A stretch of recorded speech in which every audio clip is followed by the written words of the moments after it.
Deuxième panel. On va essayer d'être dans les temps cette fois-ci. Hein? Bon, on va essayer de rester dans le même temps que le premier panel. Rapidement, pour introduire le débat, il est question ici de souveraineté.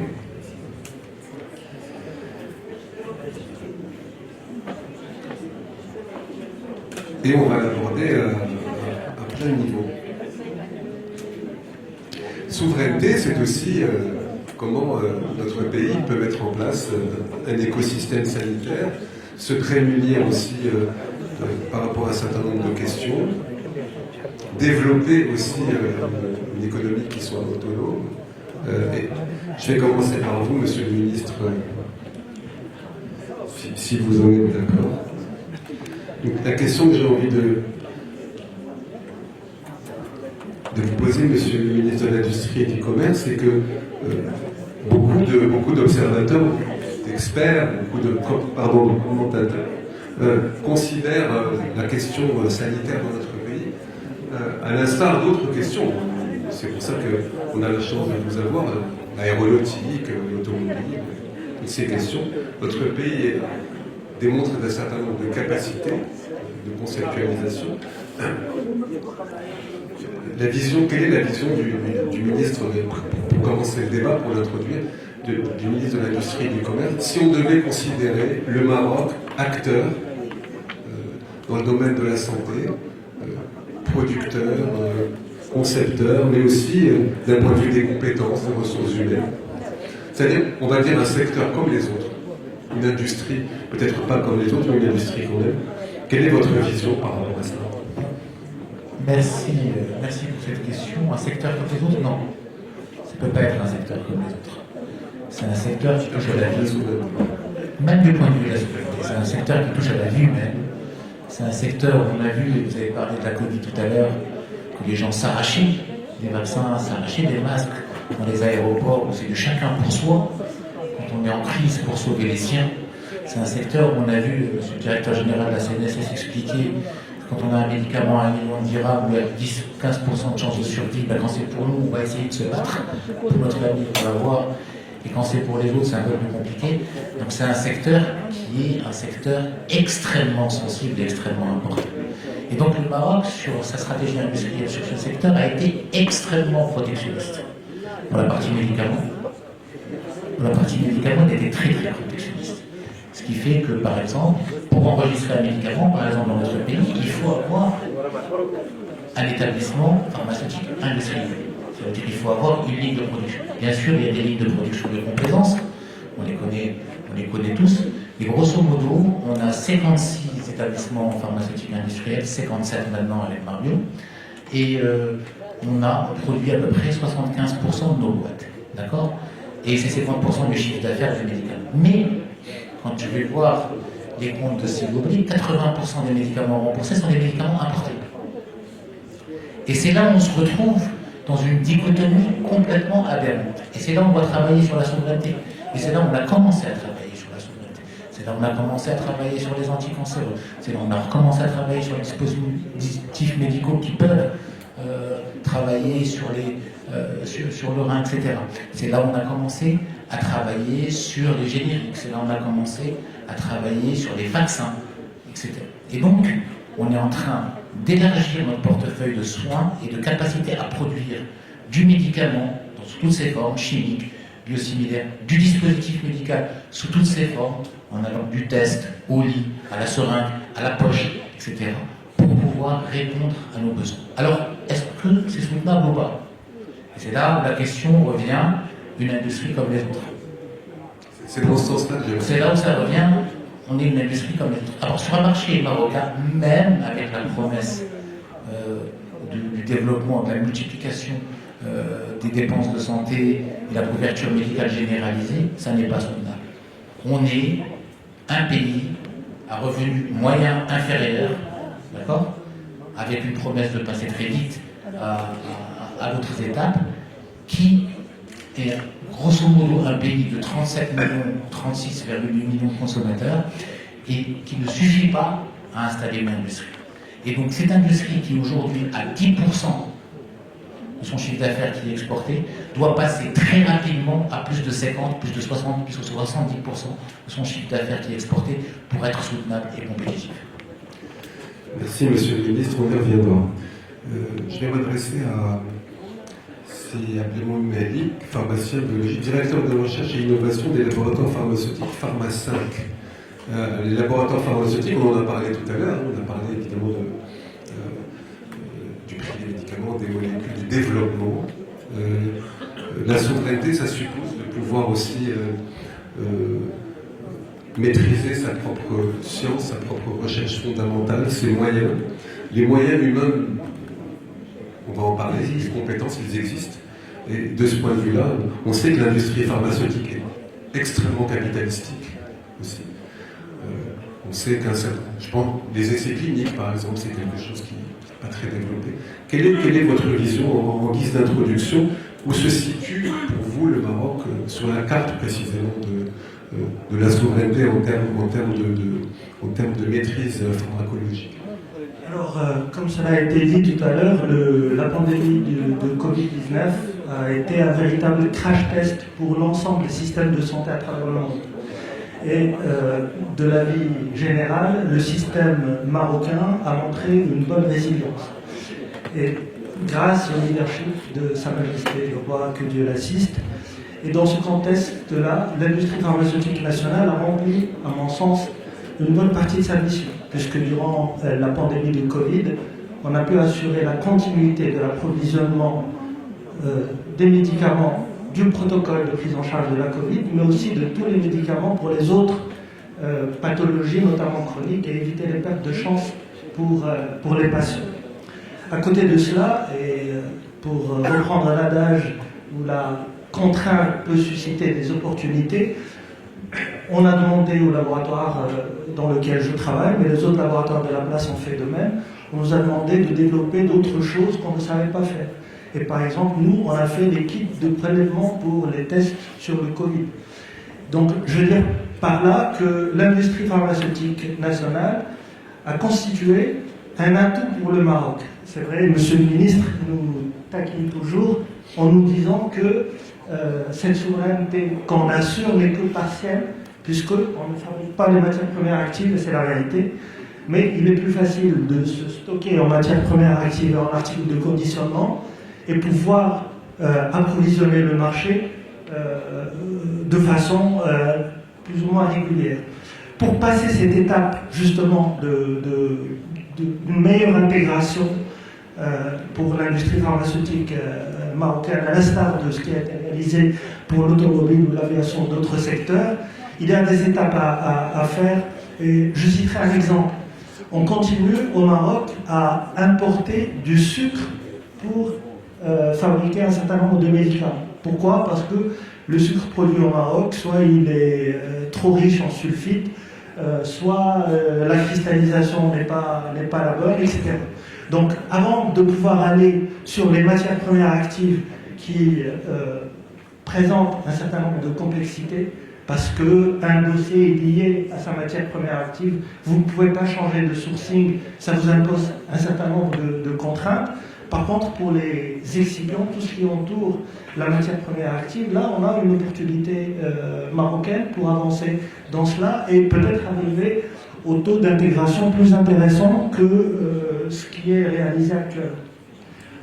Pendant la période de Covid, non seulement nous avons pu assurer la disponibilité du médicament pour les malades marocains, mais on a continué à exporter du médicament, notamment en Afrique, alors que dans des pays du Nord, en France, pour ne pas citer la France, on parlait de pénurie de paracétamol, de pénurie d'amoxicilline, chose qui ne s'est pas vue au Maroc. Et on a exporté, mon laboratoire, comme d'autres, a continué à exporter en Afrique ce genre de molécules. Donc, certes, la souveraineté en matière de production de médicaments n'est pas optimale, il reste beaucoup de chemin à faire, mais quand même, il y a un acquis qui est très intéressant. C'est Karim Zahel, président Gigala. À l'instant, on vient d'entendre qu'elle n'est pas optimale, notre capacité aussi de conception sur notamment les actifs. C'est vous qui allez être obligé de répondre à la question difficile de ce point de vue-là. Et quel est votre point de vue par rapport à ça et qu'est-ce qu'il faut faire? Est-ce que c'est un problème d'investissement? Est-ce que c'est un problème de compétences? Encore une fois, on disait tout à l'heure que ce sont des industries extrêmement capitalistiques. Où est-ce qu'on va chercher les financements, justement, pour pouvoir maîtriser aussi ce pan de notre architecture sanitaire? Comment on fait? Quels sont les moyens dont on dispose et quelles sont nos limites pour le moment? Alors, tout d'abord, je suis très honoré de présenter devant Monsieur le Secrétaire Général et Mesdames et Messieurs les ministres et toute honorable assistance. Bien sûr, aujourd'hui, le secteur des dispositifs médicaux, c'est un secteur qui est très important. On ne cesse pas de parler des médicaments, mais on ne parle pas des dispositifs médicaux. Dernièrement, sur les chaînes télévisées, tout le monde parle des médicaments, des prix, etc.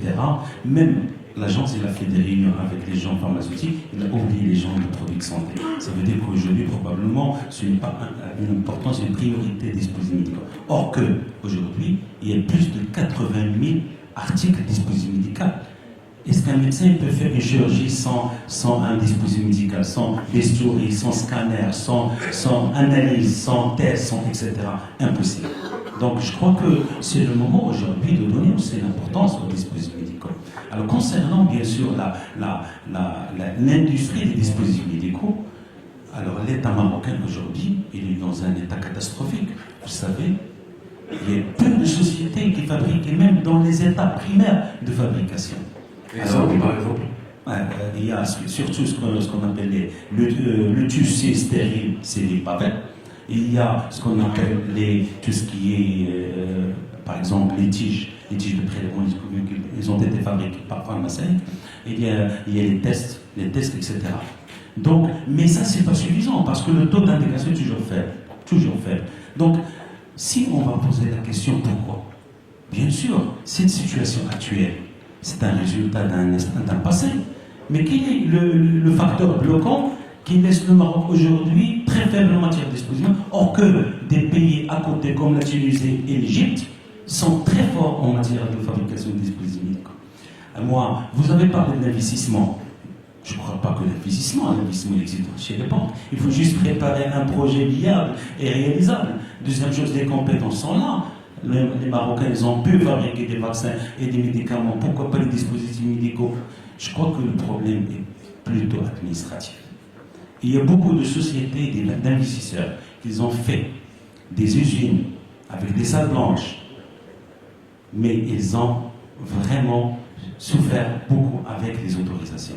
Ils ont cédé, ils ont laissé, ils transformé ces usines en pizza et en produits agroalimentaires. Mais c'est la réalité, ça. Parce qu'aujourd'hui, si on veut faire des diagnostic, il faut poser le bon diagnostic pour qu'on démarre correctement et arriver à une solution. Aujourd'hui, quel est notre objectif?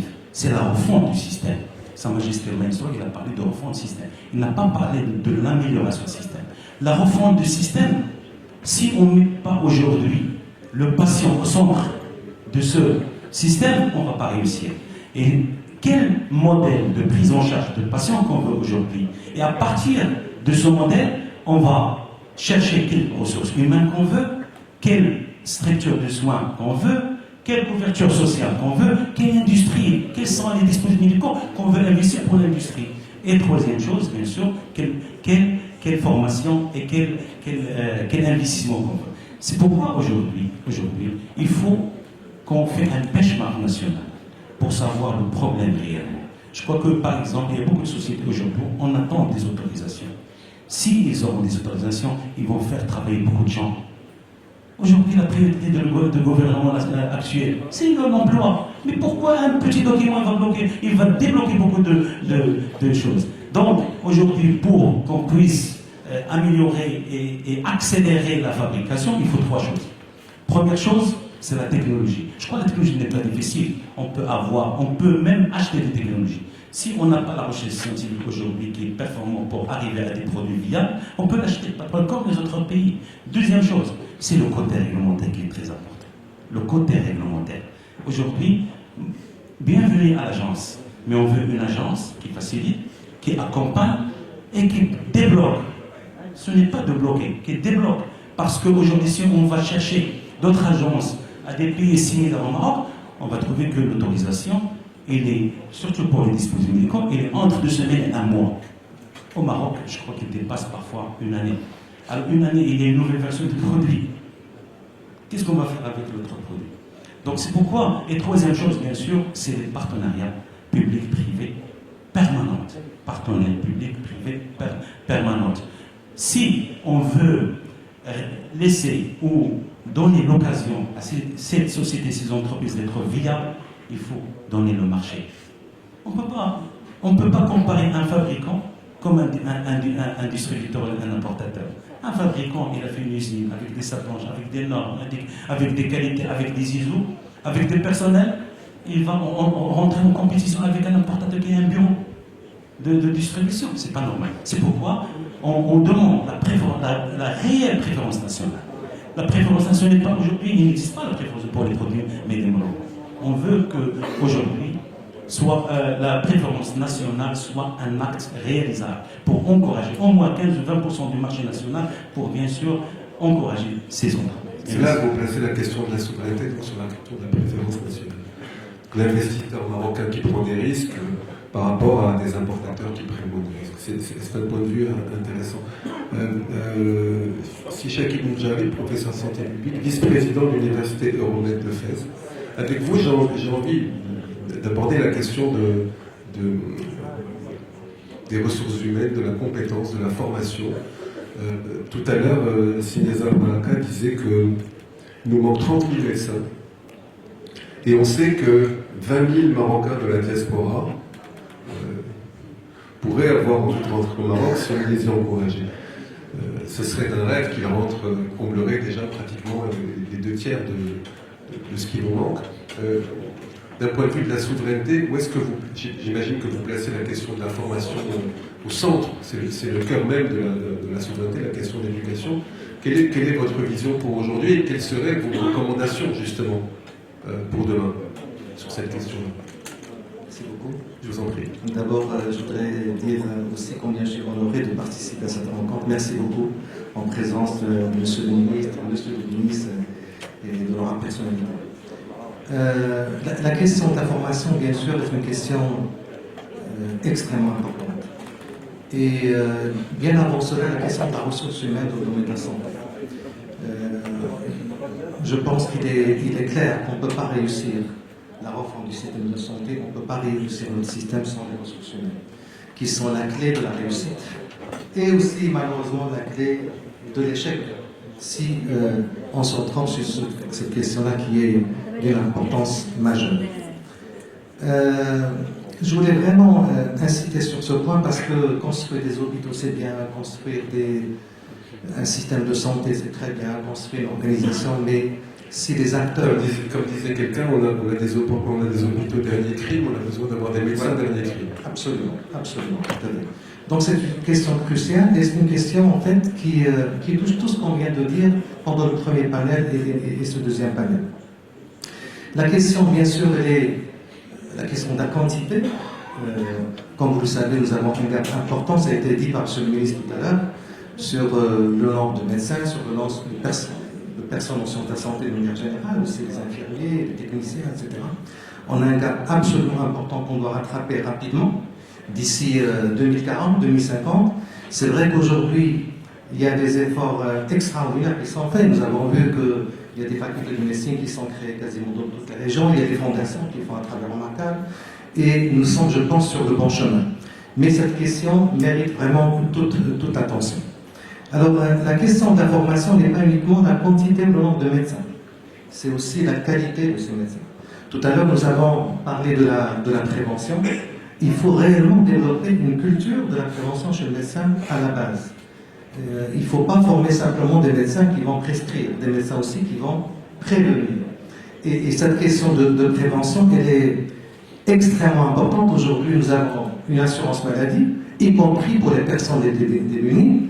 Mais on ne peut pas assurer une personne et prendre le temps, attendre 10 ans, 20 ans qu'elle tombe malade, et ensuite agir avec un coût qui est extrêmement important.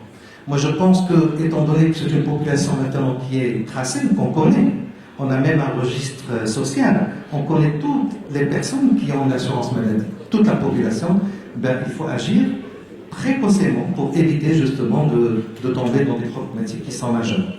Donc, la question de la ressource humaine aussi, ça n'est pas que la formation, c'est aussi avoir une véritable stratégie de la ressource humaine. Tout à l'heure, M. le ministre a dit que le domaine de la santé, c'est un domaine particulier, parce que ces gens-là ne fabriquent pas des voitures, mais ils soignent nos parents, ils nous soignent, ils soignent nos enfants. C'est un métier qui est très particulier. Moi, je pense que réellement, il faut réfléchir à une véritable stratégie pour ces ressources humaines. Nous avons vu combien la crise du Covid a montré la fragilité des ressources humaines, pas que chez nous. Nous avons vu en Europe, aux États-Unis et partout. Moi, je pense qu'il faut vraiment donner une importance particulière à cette question et ne pas traiter cette question simplement par des chiffres ou par une carte, mais vraiment aller dans une véritable politique des ressources humaines dans le domaine de la santé. Et qui va concerner, comme je l'ai dit tout à l'heure, la prévention, mais aussi former les futurs chercheurs, former les futurs médecins, former les futures personnes qui vont organiser ce système. Réellement, il faut une attention extrêmement particulière à cette question-là, sur la ressource humaine. Et je reviendrai tout à l'heure sur la question de la recherche. Très bien. Dara, bonsoir. Ingénieur d'État, expert en transformation digitale. Ça marche? Je vous en prie. C'est bon. Vous travaillez notamment sur un certain nombre d'organismes publics, sur la question des stratégies publiques. La question de la souveraineté, vous concernant, elle est extrêmement importante. On va toucher un point très sensible. C'est justement, si on digitalise, j'allais dire de plus en plus, la question qui va se poser, c'est la question de la sauvegarde des données, de la souveraineté de la data. Et de ce point de vue-là, quelle est votre vision et quelles seraient vos recommandations? Il est vrai que dans le monde aujourd'hui, la souveraineté digitale, c'est une expression qui peut même quelquefois donner à plaisanter. On sait par exemple que les États-Unis, qui sont les propriétaires des GAFA, n'ont pas forcément la main sur leur cloud souverain. Les Chinois possèdent un certain nombre de données américaines. Donc aujourd'hui, nous, par rapport à nos données médicales, qu'est-ce qu'on peut attendre justement d'une transformation digitale qui nous permettrait de rester à minima souverain? Tout d'abord, merci. Je vous en prie. D'être ici parmi vous. Alors, la transformation digitale, aujourd'hui, on a une loi dans le secteur de la santé qui régit un peu, qui donne un cadre. Et donc, la transformation digitale est un levier qui est stratégique dans cette loi, qui met l'accent sur deux points. Le premier point, c'est vraiment cette prise de conscience qu'avec le digital aujourd'hui, on peut améliorer l'accès aux soins. Et puis le deuxième axe, c'est vraiment la donnée. Aujourd'hui, la donnée de santé est une donnée qui est non seulement à caractère personnel, mais c'est une donnée qui est très sensible et qui est vraiment au cœur de cette transformation digitale. Et donc, quand on parle de la souveraineté, c'est cette gestion de la donnée, parce qu'en fait, on parle du parcours du patient. Et donc, pour qu'on puisse parler de ce parcours-là, il faut déjà qu'on ait, depuis tout à l'heure, dans les différents échanges, on parlait beaucoup de référentiel, en fait. Il faut qu'on ait un référentiel de médicaments, un référentiel d'actes, et que ces référentiels de données aient des propriétés qu'on appelle les One Single Source of Truth, c'est-à-dire que j'ai un seul organisme qui va porter ce référentiel, mais par contre qui va le partager avec l'intégralité des acteurs qui vont à un certain moment intervenir dans le parcours de ce patient. Et que ça soit pour le coup en temps réel, c'est-à-dire qu'en fait qu'il faut qu'on puisse tous accéder à ces données, tous les acteurs, à un certain moment au niveau de ce parcours-là du patient. Et donc pour qu'on puisse faire ça, il faut, à mon avis, arrêter de travailler en silo et de travailler ensemble pour créer cette interopérabilité de données et arriver à ce service qu'on veut finalement rendre aux citoyens.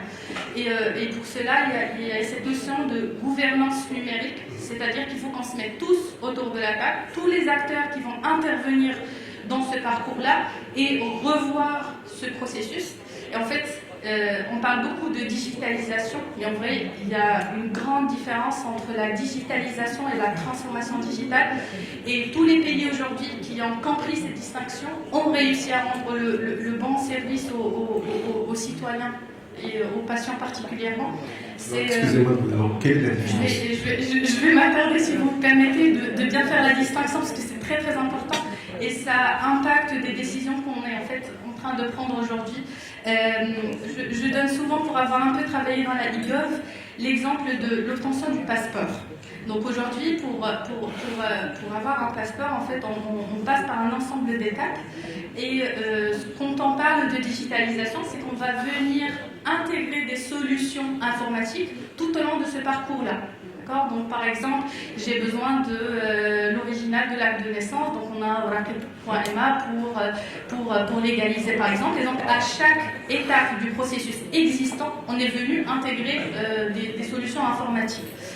Alors que la transformation digitale, on remet déjà en question l'objectif du process. À quoi me sert un passeport? Ça me sert, moi, Ahlam à l'aéroport, d'identifier que c'est moi, d'aller accéder à une base de données et voir si je peux ou pas accéder au pays en question. Et donc même l'idée d'avoir un passeport n'a plus de sens en fait quand on le transforme digitalement.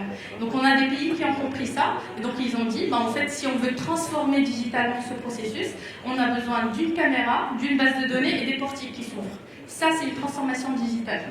Et quand on digitalise en fait on se perd parce qu'on n'arrive jamais au bout.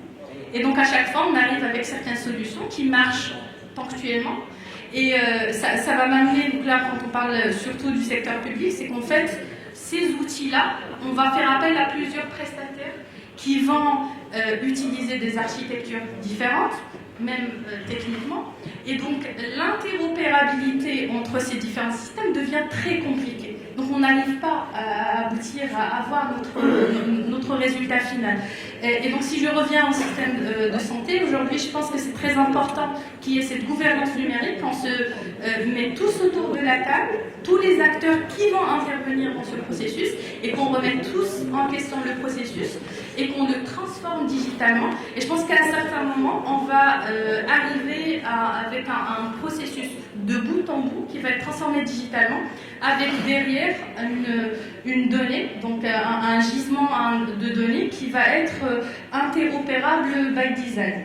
Donc on n'aura pas besoin de faire des interfaces pour échanger la donnée, mais on aura les one single source of truth, les propriétaires de chaque référentiel, et puis après on pourra échanger plus facilement la donnée et arriver à cet objectif. Après, tout à l'heure, il y a une intervention qui m'a fait un peu réagir sur l'achat des technologies. Aujourd'hui, si on achète des technologies, on n'est pas à l'abri de fuites de données et que nos données qui sont vraiment sensibles, c'est notre mine d'or, c'est la donnée, et surtout la donnée de la santé.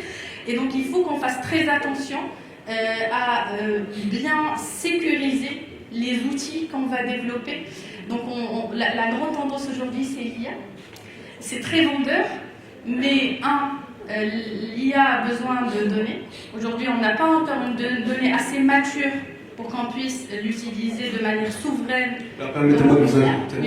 Je sais que vous êtes quand vous parlez d'IA, vous connaissez bien la question, vous en parlez quelquefois avec un peu d'ironie, parce qu'il y a une espèce de mantra, on dit l'IA, tout le monde dit l'IA, mais concrètement, qu'est-ce que ça veut dire l'IA dans le domaine qui nous intéresse, et comment se fait-il qu'il y ait une espèce de mode qui même peut être dangereuse? Alors, en fait, l'IA aujourd'hui, comme je disais, c'est très vendeur. Donc, quand on entend parler de certains outils qui permettent de gagner en temps, en efficacité, etc., on a tendance à aller vers ces solutions-là. Sauf que derrière, c'est des modèles qui ne sont pas entraînés au Maroc, qui sont entraînés ailleurs, avec nos données stockées ailleurs. Et donc, quand on a cette prise de conscience, on se dit que peut-être qu'il faut déjà qu'on commence par tout ce que je viens de dire, par travailler nos processus, déjà de travailler ensemble, et puis après de créer cette interopérabilité, arriver à cette maturité de données. Et je pense qu'à ce moment-là, on peut parler d'IA. Ce qu'il faut dire aussi, c'est que l'IA a besoin d'une infrastructure qui est assez particulière. Elle est coûte cher cette infrastructure? Alors, aujourd'hui, c'est c'est une question internationale. Donc on voit un peu ce qui se passe avec DeepSeek et OpenAI entre la Chine et les États-Unis. Donc il y a un vrai sujet et de grandes questions qui sont en train de se jouer aujourd'hui d'un point de vue international. C'est pour ça que je trouve que il faut qu'on arrive à cette maturité de données de manière très rapide, parce que c'est vraiment plus un choix, c'est une obligation. Et cette prise de conscience, je pense que quand on aura compris que alors, d'un point de vue international, on est en train de travailler sur des modèles et des GPU. Je vais répondre à votre question. On va se dire qu'il faut vraiment qu'on travaille ensemble pour notre pays et arrêter d'avoir cette répartition et de travailler en silo. Parce qu'en travaillant en silo, on n'arrivera jamais à une donnée qui va être après exploitable. Et c'est surtout, tout à l'heure, j'ai échangé avec certaines personnes ici dans la salle, c'est que même dans le domaine privé, c'est qu'en fait, on a nos propres bases de données qui sont stockées dans certaines cliniques, et c'est très, très dangereux. C'est très, très dangereux. On a un sujet de cybersécurité aujourd'hui. Donc, ces bases de données ont beau être bien sécurisées, on arrivera à avoir de fuites de données. Aujourd'hui, en Afrique, on a de grandes institutions qui sont bien sécurisées et on arrive à avoir des fuites de données. Donc c'est très important de travailler ensemble et de sécuriser ensemble, parce que c'est une question vraiment aujourd'hui nationale qui est en train de se jouer. Et donc pour revenir à la question de l'IA, effectivement on a besoin d'une infrastructure, de GPU, de cartes GPU, et aujourd'hui on sait qu'on a une seule entreprise qui vend ces cartes-là, c'est Nvidia. Et donc je pense que pour qu'on puisse aller négocier avec Nvidia, il ne faut pas qu'on aille de manière individuelle, il faut qu'on aille ensemble pour négocier ensemble. Et donc à ce moment-là, on pourra parler d'une IA sécurisée, en tout cas souveraine, mais ça suppose à minima d'avoir une donnée assez mature. Et une volonté politique, c'est ce qui me fait dire que Monsieur le Ministre, ça nous fait une transition formidable. Sur cette question de la souveraineté de la donnée, sans vouloir ironiser, il est vrai que je vais un petit peu mettre les pieds dans le plat, mais ça ne vous concerne pas que vous, ça a été une manière de faire. Dès lors que nous confions un certain nombre de nos projets à des cabinets étrangers, à des entreprises internationales, en général on donne toutes nos données, que ce soit pour le tourisme, l'agriculture et d'autres pans. Vous, Monsieur le Ministre, vous avez une fonction politique, on le sait. Quelle est pour vous aussi, qu'est-ce qui peut nous prémunir, qu'est-ce qu'on fait pour protéger nos données, pour autant que, je le répète, on est dans un monde où les données circulent. La vision politique là-dessus.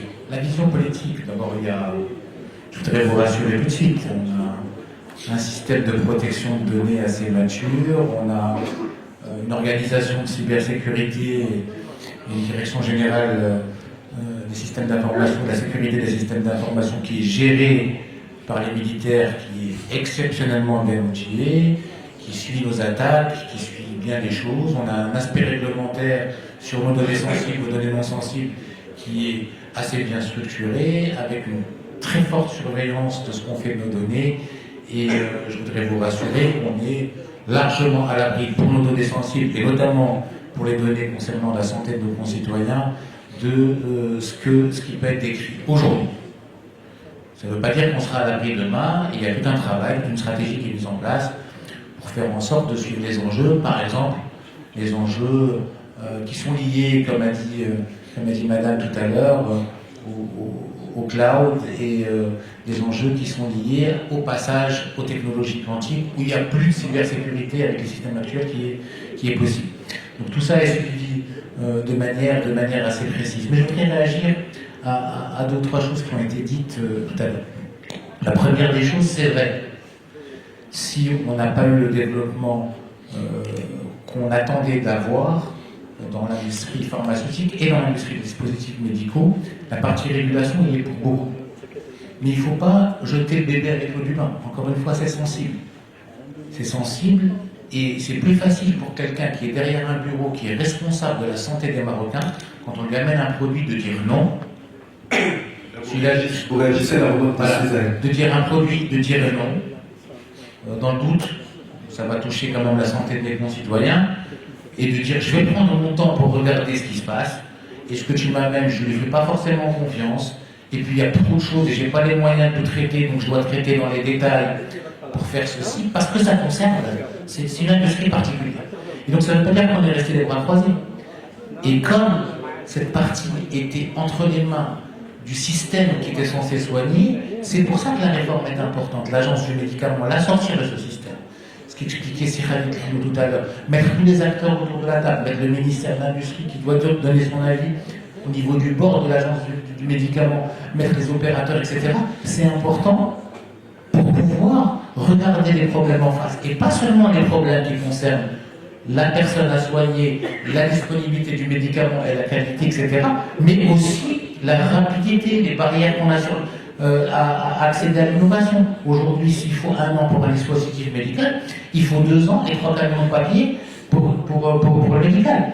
Et donc, c'est pour ça. Et ça a été aujourd'hui au cœur de la réforme du système de santé, de réduire les délais, de réduire les barrières, de digitaliser, d'accepter les enregistrements ailleurs, de rendre le système marocain compatible avec les autres systèmes pour que toute certification des médicaments marocains puisse être certifiable à l'étranger. On est en train de travailler sur ce qu'on appelle techniquement le ML3 pour qu'on puisse sortir et exporter mieux nos médicaments. Donc il y a toute une réforme réglementaire qui est faite et cette réforme va permettre d'ouvrir de nouveaux horizons. Troisième chose, sur le taux d'intégration, oui, préférence nationale c'est bien. Oui, c'est pas moi qui vais vous dire le contraire. Je me bats tous les jours pour faire ça. Mais encore une fois, c'est bien dans un moment donné. Il faut qu'à terme, ce soit compétitif. Ça puisse aller se battre au niveau mondial. Il faut que ce soit un effet d'échelle. Je ne suis pas là pour protéger quelqu'un qui fait 10% d'intégration, qui rassemble des kits. Excuse-moi de faire les choses aussi directement. Ou le syndrome de la télévision en couleur à l'époque, on payait 30 000 dirhams et on protégeait un industriel qui faisait le caisson en bois de la télévision en couleur. Et ça, c'est pas possible. Donc aujourd'hui, ce qu'on doit faire, et ce qu'on doit faire de manière urgente, c'est fluidifier la régulation pour que ça aille plus vite, pour qu'on enregistre beaucoup plus rapidement. Deuxième des choses, une fois qu'on a fluidifié tout cela, il faut qu'on ramène des investissements et des investissements lourds. Il n'est pas normal, c'est pas super capitalistique. L'investissement dans un établissement pharmaceutique, ça se compte en centaines de millions de dirhams quand c'est un tel établissement. Et aujourd'hui, il y a des cimenteries où on investit pour faire du ciment 2 milliards, 3 milliards de dirhams. C'est pas comparable. Et c'est des marchés aujourd'hui qui peuvent être extrêmement importants. Donc il faut qu'on ait investir dans la chimie. Et pour investir dans la chimie, il faut qu'on ait la taille et l'échelle. Pour avoir la taille et l'échelle, il faut qu'on ait minimum 70% à l'export. Et donc, c'est inéluctable. Il faut qu'on y aille vite. Parce qu'aujourd'hui, on est en dehors du marché du remboursable et on va l'être de plus en plus. On va l'être de plus en plus. Les Marocains vont acheter de moins en moins de médicaments qui sont en dehors des circuits des ordonnances. C'est ce qu'on vend aujourd'hui dans notre production au niveau local. Et notre industrie pharmaceutique, c'est 65 000 personnes aujourd'hui. Elle peut être condamnée à terme si on n'y va pas très fort, alors qu'elle a un potentiel de doubler ou de tripler ou de quadrupler sa taille très très vite. C'est une élite, je vous voyais réagir un instant. L'exemple évidemment de la cimenterie, mais effectivement, vous disiez 2 milliards et plus, on est capable de les mettre. Mais ça pose une question aussi qui me semble évidente, c'est que l'industrie pharmaceutique en termes de compétences de recherche appliquée et d'autres industries qui sont tout aussi importantes, c'est pas du tout les mêmes investissements en termes de ressources humaines aussi, de ce point de vue-là. Là, on pose la question aussi de la souveraineté de nos propres cadres ou de la nécessité de rapatrier aussi des Marocains de l'étranger. On en revient à la question dont on parlait tout à l'heure, et j'aime bien répéter ce chiffre. On a dans la diaspora 20 000 Marocains tout à fait en mesure de venir combler. Ils viendront peut-être pas tous, mais quelle est votre vision par rapport à ça? Alors, d'abord, sur le plan local, on a un vivier de ressources humaines tout à fait qualifié et on arrive à trouver des compétences localement. À côté de ça, mon laboratoire, comme beaucoup d'autres laboratoires, participons à des forums de recrutement à l'étranger, notamment pour la diaspora marocaine, et on est arrivé à faire rentrer au Maroc des compétences qu'on n'avait pas localement. Et ils viennent vraiment avec tout à fait bon cœur pour motiver, pour apporter quelque chose à l'industrie pharmaceutique nationale. Alors, la souveraineté en termes de fabrication de médicaments, elle se conjugue avec la fabrication locale. Aujourd'hui, tout à l'heure, le chiffre a été dit de 70% de couverture de la consommation et non pas des besoins par la fabrication locale n'est pas vrai. La dernière étude qui a été faite par la Fédération marocaine de l'industrie pharmaceutique, en valeur, la fabrication locale est de 52%, contre 48% d'importation. Pourquoi cette dérive vers l'importation? Je regarde Monsieur le ministre avec qui j'ai travaillé au ministère de la Santé, et au moment de son passage, la fabrication locale couvrait 80% de la consommation. Aujourd'hui, elle est 50%. Pourquoi cette dérive? D'abord parce que le circuit d'enregistrement des médicaments importés est plus favorable et plus rapide que l'enregistrement d'un dossier fabriqué localement. Deuxièmement, on a fait une réforme des prix des médicaments en 2013-2014, et cette réforme des médicaments, qui était censée apporter de l'équité dans la fixation des prix des médicaments, a donné une prime à l'importation. Un même produit fabriqué localement versus le même produit importé, le produit importé bénéficie de 10% de plus en termes de prix. Tout à l'heure, Sylvie Boubrek a cité l'exemple de l'érythropoïétine. On en a 4 au Maroc. Celle qui est vendue est celle qui est la plus chère, le Princeps. Pourquoi? Parce qu'en termes de médicaments, c'est la promotion qui fait vendre. Quand vous avez un médicament qui est plus coûteux, il dégage plus de marge et donc il peut mettre un peu plus d'investissement au niveau de la promotion et donc continuer à être vendu. Tout à l'heure, je pense que c'est monsieur le secrétaire général a parlé de l'importance du générique et du biosimilaire, qui est vraiment le moyen d'alléger le fardeau pour les caisses de l'assurance maladie. Mais permettez-moi de vous interrompre, Oui. parce que par rapport à ce que disait tout à l'heure Sinez Alabaraka, la question de l'équité, est-ce qu'on n'en revient pas finalement à chaque fois à cette question du profit? Aussi, la vieille question du profit et une approche qui est plus une approche commerçante. Après tout, le générique, c'est bien pour tout le monde, c'est citoyen, et ça permettrait justement de donner accès, de démocratiser le médicament. Quel est le problème? Vous disiez, on préfère importer les plus chers parce qu'il y a plus de marge au fond. C'est un raisonnement naturellement commerçant, ou il y a derrière tout cela tout un raisonnement qui m'échappe? Alors, l'industrie pharmaceutique, comme toutes les industries, est faite pour être rentable quelque part. Oui, c'est d'accord. Moi, personnellement, je suis pour le générique. Et je travaille dans un laboratoire générique, le premier génériqueur du Maroc. Le médicament générique ne peut prendre sa place. Au Maroc, le taux de pénétration du générique, il est autour de 40%. Alors qu'aux États-Unis, il est supérieur à 80%. Bon, les États-Unis est un vrai mauvais exemple, hein, on va pas... Mais dans d'autres pays européens, où il y a une vraie politique pharmaceutique, une politique d'accès, le taux de pénétration du générique est plus important. Mais la promotion de ce générique ne peut pas être laissée justement au simple jeu de la rentabilité, parce qu'il est beaucoup moins cher, beaucoup moins rentable, et il sera moins vendu. Donc dans tous les pays où le générique a pris sa place, quand je dis générique, c'est générique et biosimilaire, et je reviendrai d'un mot à cette notion de biosimilaire, il y a eu des actions institutionnelles fortes pour la promotion du générique. Le droit de substitution, le remboursement préférentiel sur le générique, etc. Alors, et je réponds aussi à une remarque de Monsieur le Ministre sur les investissements, et votre question sur les investissements. L'industrie pharmaceutique n'a pas tellement recours aux banques. C'est une industrie, au Maroc je parle, qui est une industrie relativement à l'aise pour investir. On investit tous les ans quelque chose de l'ordre de 400 à 500 millions de dirhams. Et on peut investir plus. L'enjeu de... 1 milliard. On peut même investir plus. Et l'investissement, l'enjeu aujourd'hui, plus de 40% des médicaments qui sont vendus dans le monde sont des médicaments de biotechnologie. L'enjeu de demain, c'est ces médicaments de biotechnologie. Quand on parle de l'immunothérapie pour le cancer, quand on parle des produits biosimilaires, Quand on parle des nouveaux vaccins, les vaccins ARN, peut-être demain contre le cancer, ce sont des produits de biotechnologie. Et en termes de biotechnologie, on peut essayer de rattraper le coche du Maroc. On a raté le coche des médicaments chimiques en termes de principes actifs.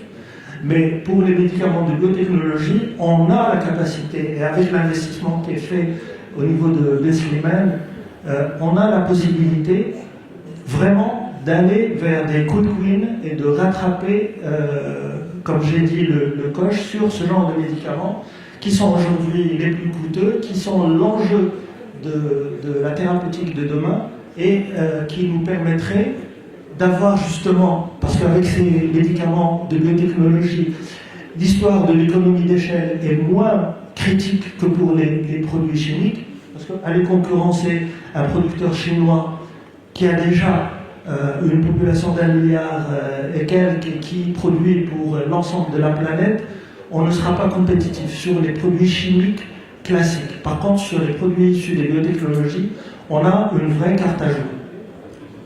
C'est ça. Monsieur le ministre, oui. Remarque par rapport à ce qui a été dit, juste pour corriger une ou deux perceptions. La première, et je vous rappelle ce que je vous ai dit au début, on a protégé cette industrie, il n'y a que les producteurs locaux, les établissements pharmaceutiques industriels qui peuvent enregistrer un médicament. Donc ce sont les mêmes qui produisent, qui importent. Il ne faut pas qu'on se trompe, ce sont les mêmes, à quelques exceptions près, pas tous, mais la plupart ce sont les mêmes. Donc il ne faut pas qu'on se trompe. Il ne faut pas qu'on se trompe de combat.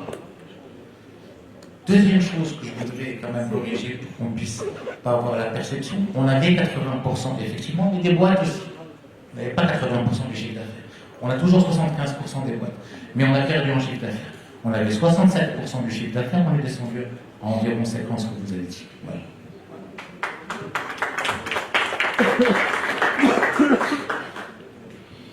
C'est ça.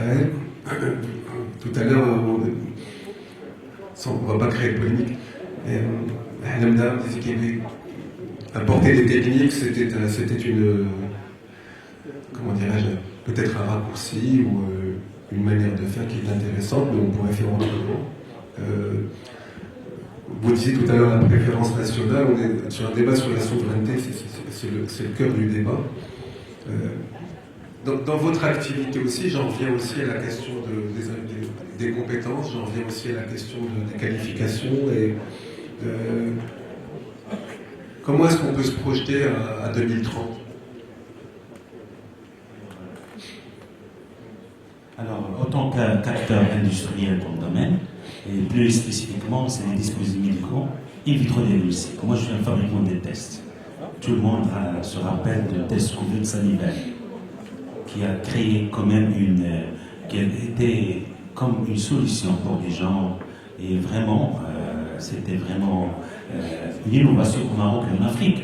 Et on a reçu même des demandes d'exportation vers la France et les pays européens. Et malheureusement, certaines personnes ne sont pas aidées pour faire ça. Pas de problème, on ne va pas revenir. Aujourd'hui, Gigalab a pu développer d'autres tests. Je crois qu'on a trouvé un lien avec l'ancien ministre pour encourager l'industrie des tests au Maroc. Et je le remercie, d'accord ? Parce qu'il a montré que Gigalab peut participer à atténuer les crises des épidémies. Et je me rappelle très bien, le 15 août, vous vous rappelez, le 14 août 2024, il y avait une déclaration de la pandémie monkeypox. Le 15 août, j'ai reçu un appel de monsieur le ministre qui dit que j'ai besoin immédiatement un test rapide antigénique de monkeypox. Le 2 septembre, on a livré la quantité nécessaire. D'ailleurs, les deux cas, ils ont été trouvés à Casa et à Marrakech grâce à notre test rapide confirmé par PCR. Alors, je veux revenir à ce qu'il a dit tout à l'heure, M. Hassan Boudri, qui est très important, parce que vous avez dit que vous avez un budget pour les diagnostics. Alors, nous fabriquons un test qui est très important. Vous savez qu'aujourd'hui, non.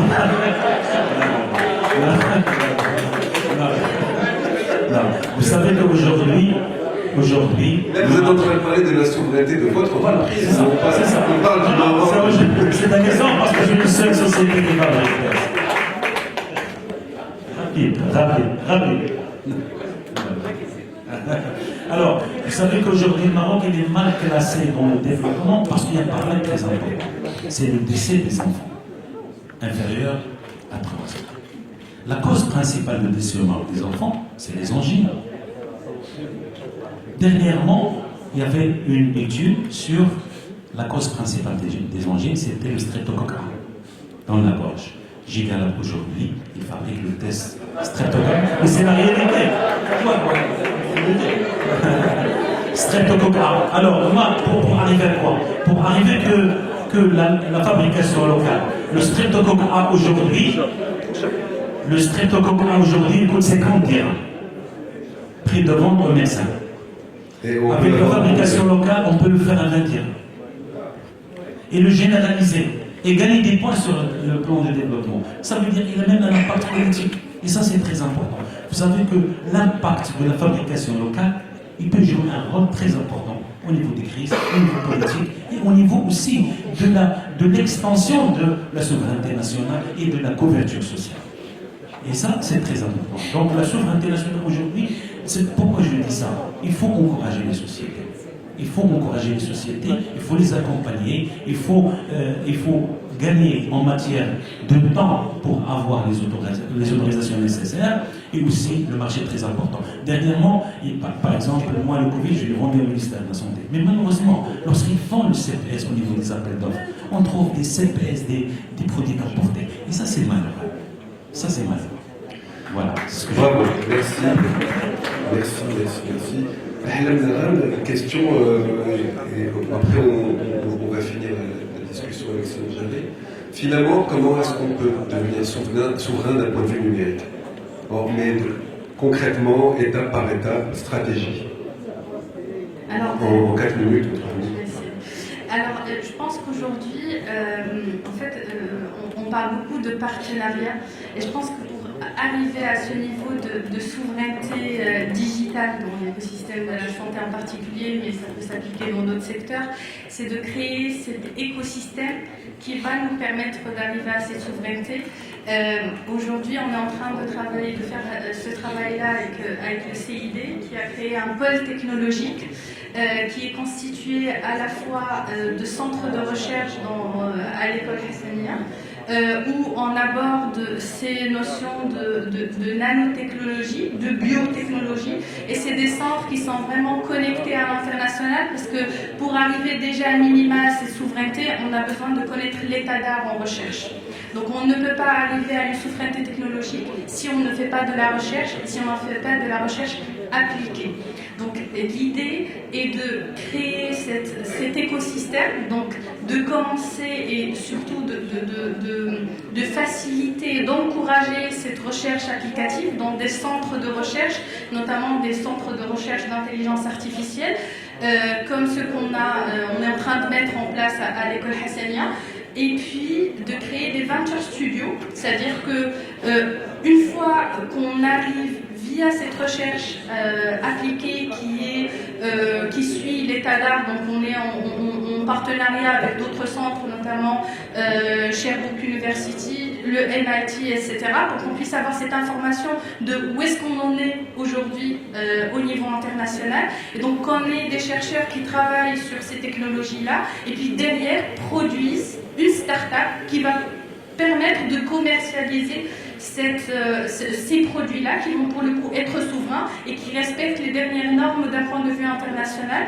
Donc ça, c'est d'un point de vue recherche. Et je pense que dans la santé, il faut créer des binômes entre les chercheurs en médecine et les chercheurs en digital, et qui travaillent ensemble, parce que la connaissance et le métier est porté par les compétences de santé, c'est leur cœur de métier, et qui vont être appuyés par des gens qui connaissent le digital, qui connaissent l'IA, qui connaissent de la cybersécurité, qui travaillent en binôme pour produire en fin de compte un produit porté par une start-up et qui répond à un besoin concret. Et ça va être dans une infrastructure bien évidemment souveraine, parce que ça va être dans ces centres de recherche. Et donc c'est cette dynamique aujourd'hui qu'on essaie de créer travaille avec le CHU de Casablanca, pour travailler ensemble sur certaines thématiques de recherche qui vont aboutir à un produit. On ne va pas faire de la recherche fondamentale, mais on fait de la recherche appliquée pour avoir un produit finalement qui va être commercialisé par une start-up,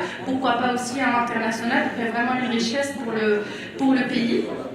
Et puis après, il y a tout l'aspect formation.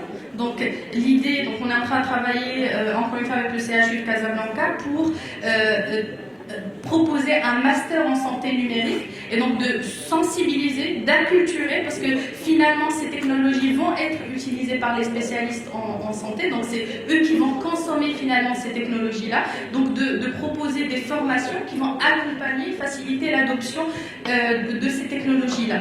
Et un dernier point que j'aimerais citer aussi, c'est le patient.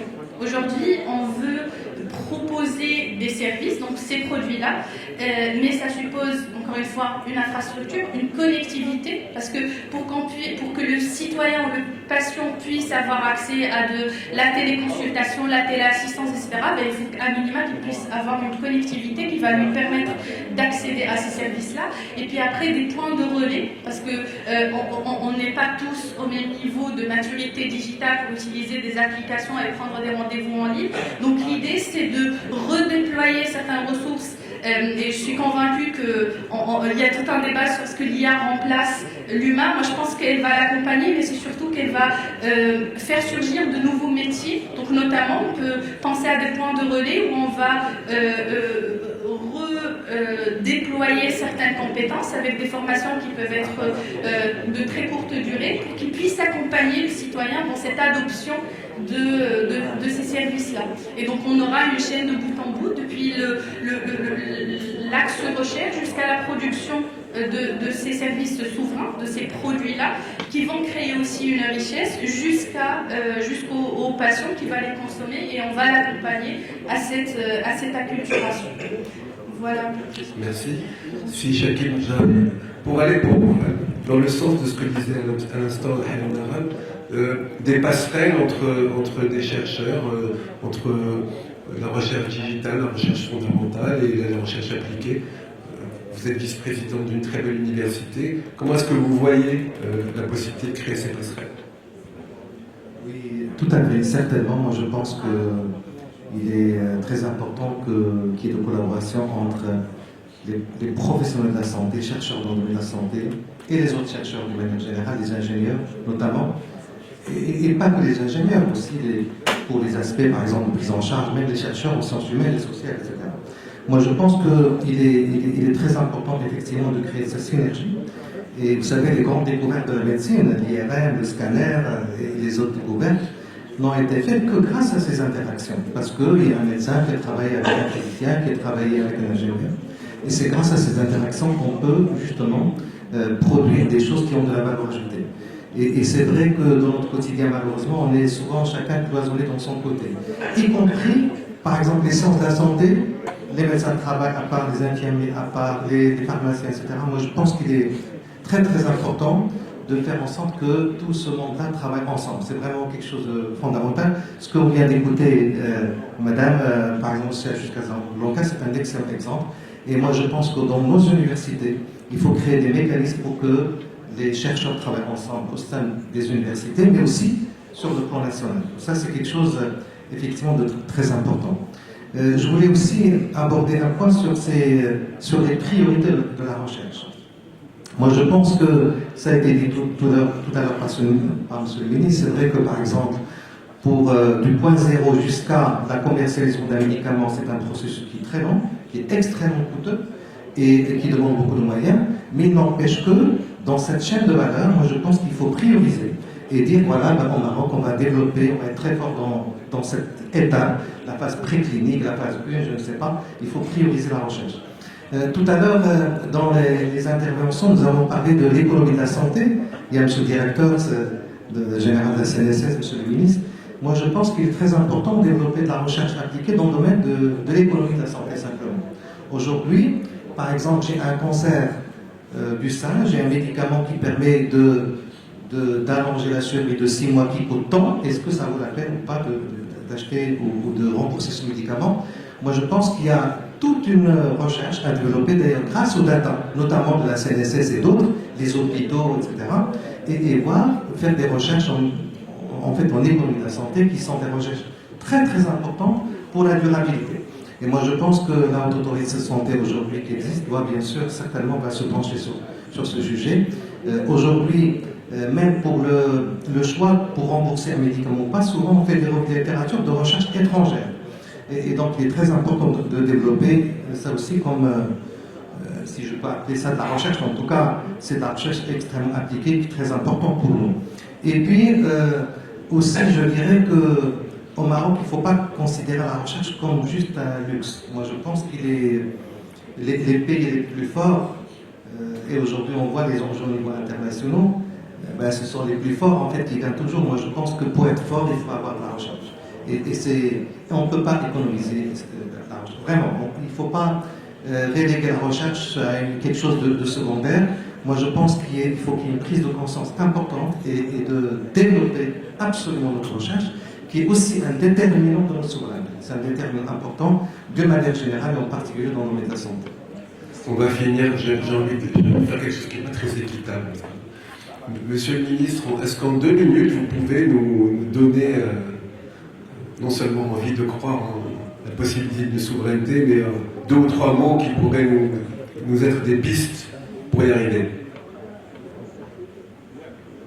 Après, on donnera la parole à la salle, évidemment. Alors 3 choses très importantes. Je voudrais vous rassurer d'abord par rapport à la recherche. C'est pas encore au niveau qu'on souhaite, mais les labos font beaucoup de recherche. Ils font beaucoup de recherche au stade de la formulation, au stade du packaging, au stade de l'adaptation aussi à ce que peuvent supporter les Marocains. Ils font un travail formidable. Ça ne veut pas dire qu'ils ne font pas un travail formidable. Donc nos labos sont bons. Déjà, c'est la première des choses. Ils sont très bons. Maintenant, on les a un petit peu empêchés de déployer leurs aides à l'international. Bon, ce n'est pas leur faute seulement, c'est la faute du régulateur d'abord. On est en train de leur libérer leurs aides. Certains commencent déjà à partir, ce qui est magnifique.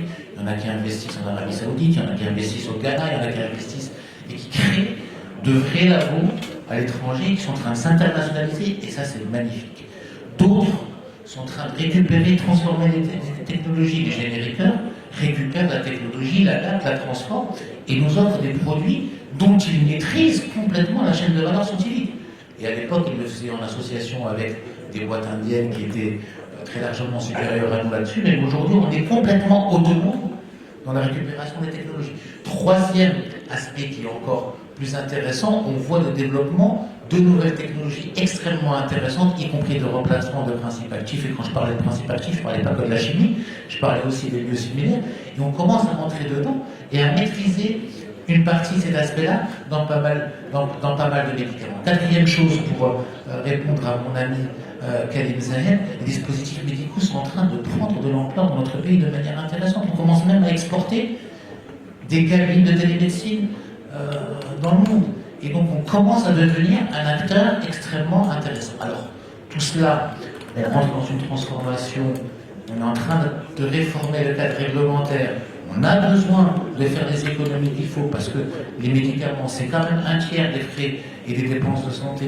Il faut qu'on aille chercher des économies là où on doit les chercher, et on doit aussi les chercher dans la partie médicaments, tout en préservant notre souveraineté et en renforçant notre industrie, qui est déjà à un stade de maturité assez intéressant, qui lui permettra de décoller. Merci infiniment. Merci à nos panélistes. Merci d'avoir écouté, d'être resté. Il y a des questions, là, on va faire circuler le micro. Comment est-ce qu'on fait ?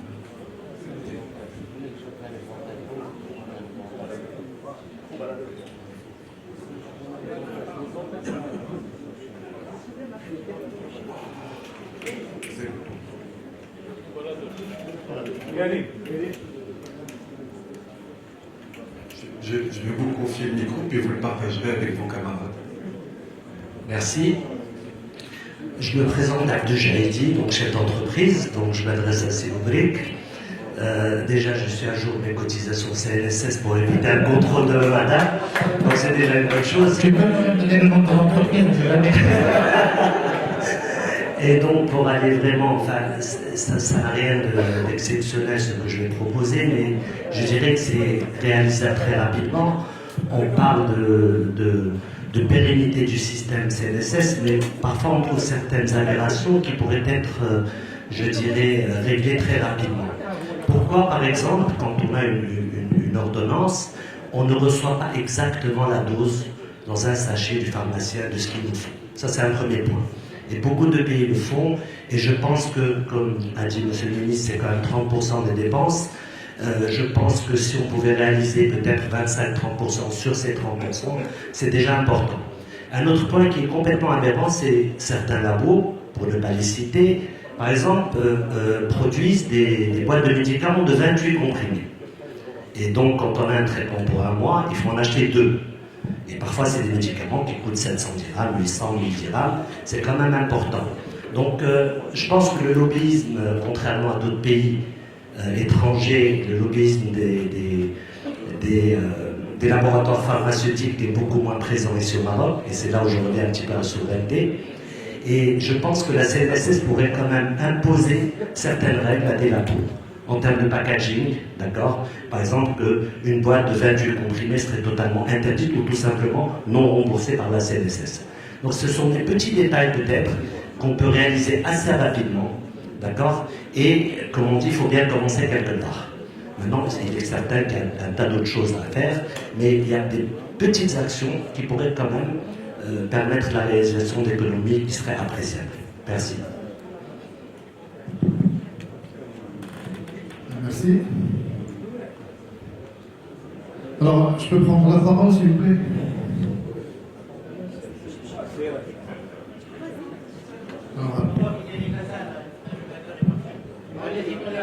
Alors, Karim Aïtibed, président de l'Alliance des pharmaciens du Parti de l'Istiqlal. Alors, je crois, pour être bref, qu'on est beaucoup resté dans le diagnostic et dans les constats. Aujourd'hui, pour instaurer cette souveraineté, il faut absolument se débarrasser de tous les facteurs qui s'opposent à son développement. Pour ce qui en est du médicament générique, ça fait plus que 14 ans qu'on en parle. Il y a eu des études stratégiques pour promotionner le médicament générique. Le maximum de pénétration qu'on a pu arriver au Maroc, c'est 38%. Encore, on a baissé à 28-29% aujourd'hui. Ça, je parle, si je parle ici, je parle non pas volume, mais je parle en matière financière. Donc la promotion du générique ne pourra avoir lieu que si tout le monde y adhère. Tous les acteurs du secteur. Pourquoi? Parce qu'aujourd'hui, on a une industrie nationale qui ne fait que le générique. Mais en générique quoi? On se retrouve avec des molécules qui sont génériquées 30-36 fois, avec différents prix. Donc la définition de générique, c'est une molécule, pas plus que 6 génériques, et une molécule, un prix. Aller vers l'avant, c'est octroyer le droit de substitution, et tout le monde doit être d'accord. Pour ce qui en est des biosimilaires et qui peuvent bien sûr économiser pour les caisses, je crois que l'arsenal juridique il est là. Il faut juste les essais cliniques qui se posent au développement des biosimilaires. Il est dans ces dernières étapes, il faut l'accélérer.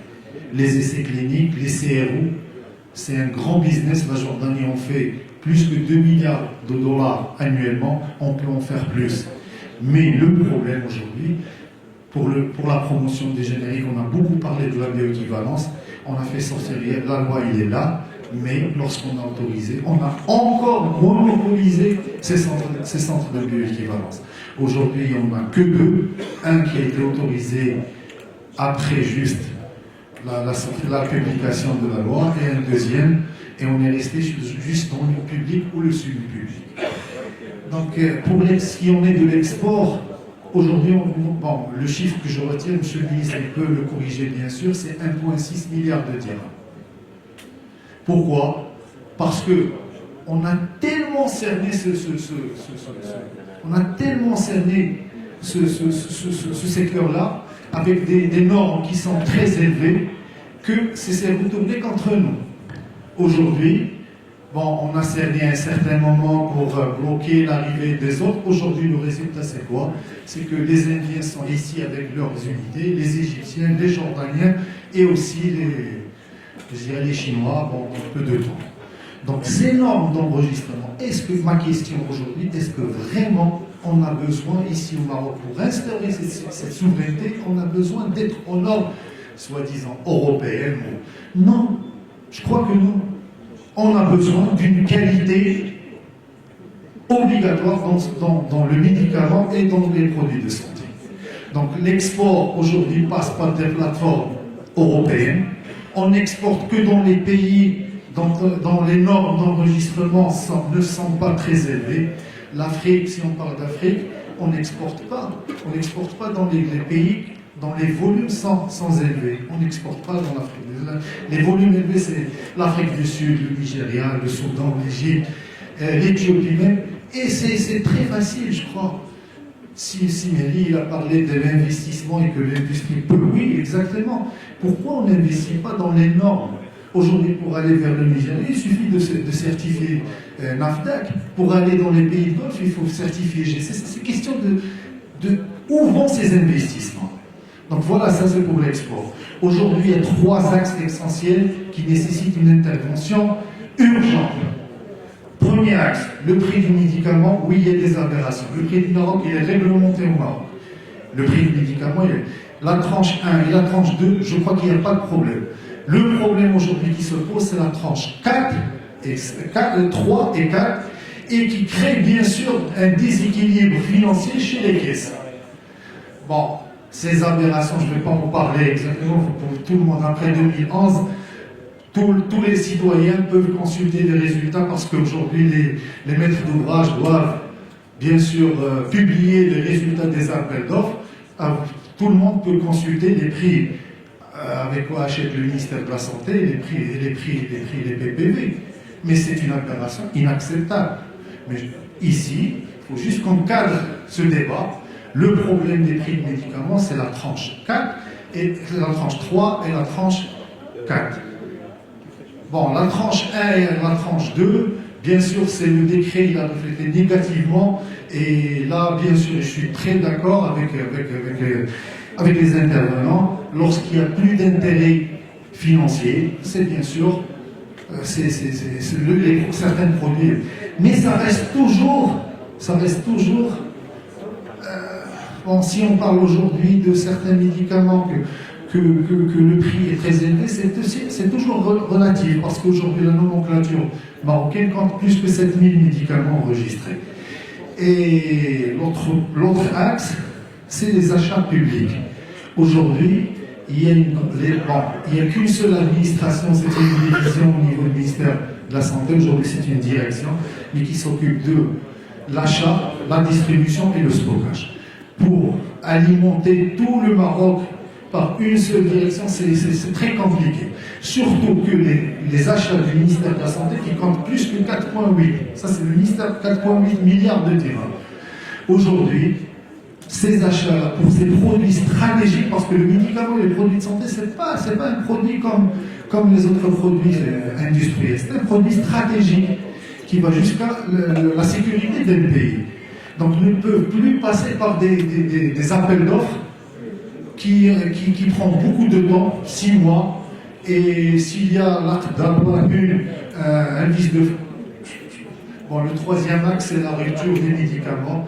Il est structurel, non structurel, mais on peut l'éviter. Bon, merci. Merci beaucoup pour... On va essayer de regrouper toutes les thématiques et répondre rapidement. Donc on a monsieur, une proposition sur les packaging, le médicament, on est beaucoup sur le médicament. Oui. Bon, monsieur, mon intervention se résumera sur l'économie de santé. Et là, pour parler de l'économie de santé d'abord, il faut parler de l'équité territoriale. Et ceci n'est pas encore visible. Comme il a dit le secrétaire général, il y a à peu près 82% des privés sont localisés essentiellement dans les 6 régions. Donc la démocratisation régionale est nécessaire.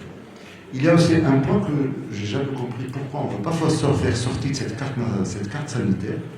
Moi, personnellement, je n'ai pas cessé de parler haut fort sur ce cadre sanitaire qui ne demande ni budget, qui nous demande uniquement une volonté politique, une réalité des faits.